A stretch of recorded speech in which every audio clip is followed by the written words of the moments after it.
Since the middle of last year, I've noticed an uncommon method that many artists have been using to make a living with zero streams. And the best part, you can do this with a small audience. If you stick around, I'll explain step by step how you can get started today.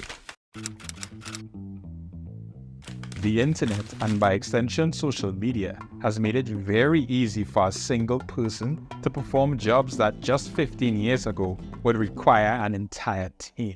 This means that the earning potential for a single person with access to the internet has increased tenfold. But what's strange is that every industry has been utilizing these online tools to monetize their audience, except for the music industry. Let me give you an example. In the visual arts industry, there are many artists, both traditional and digital, that sell their work directly to their audience to make a living. This method of selling your work is the norm in the visual arts community. Now, let's imagine if those same visual artists who sell prints for $20 or $50 decided to spend money to upload their work to a website that in turn pays them 0.3% for every person that looks at their drawing. That sounds insane, right? That's exactly the position the music industry is in because of streaming. The idea of making music has been linked with being a superstar for so long that people are willing to sell themselves short for years, just until they get to the Billboard level, because they believe that's when they should be making the big bucks. Newsflash, it's 2024, not 1969. You don't need a loan from a record label to change your life, and you don't need 100,000 monthly listeners to make a living.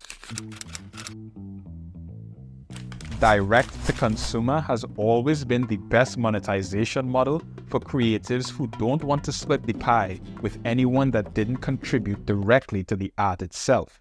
And with Kanye deciding to sell his new Vultures One album directly off his website, I hope it shows other artists the actual power and utility of direct-to-consumer. And it turns out Kanye is not the first to do it. Of course, there's Ryan Leslie, who has been a pioneer in the space, using his SMS marketing to sell directly to his fans. But there's more recent examples.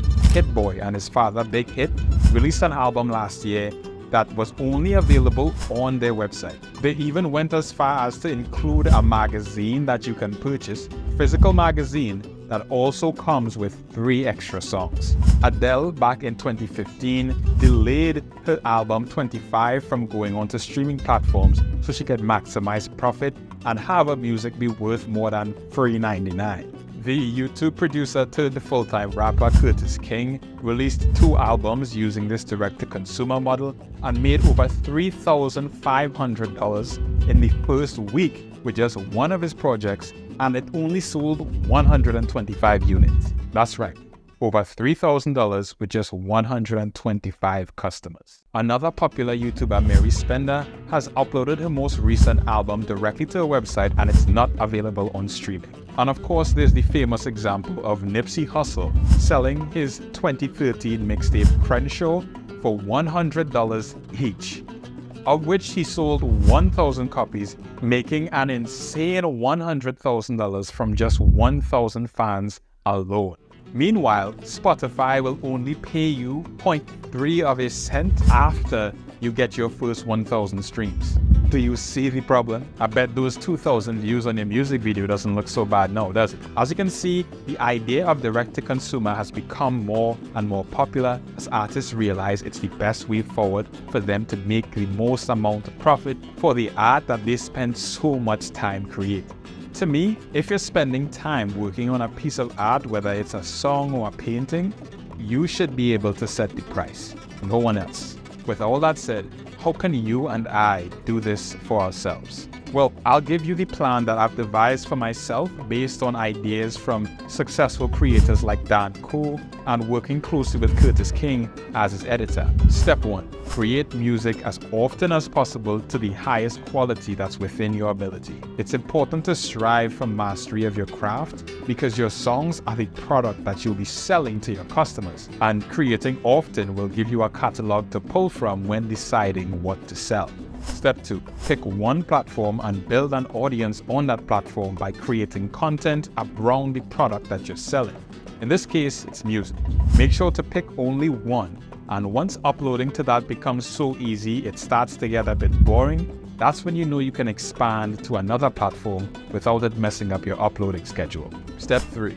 Use a website like Shopify to build a store to sell your music with no additional fees being taken from the revenue that you make.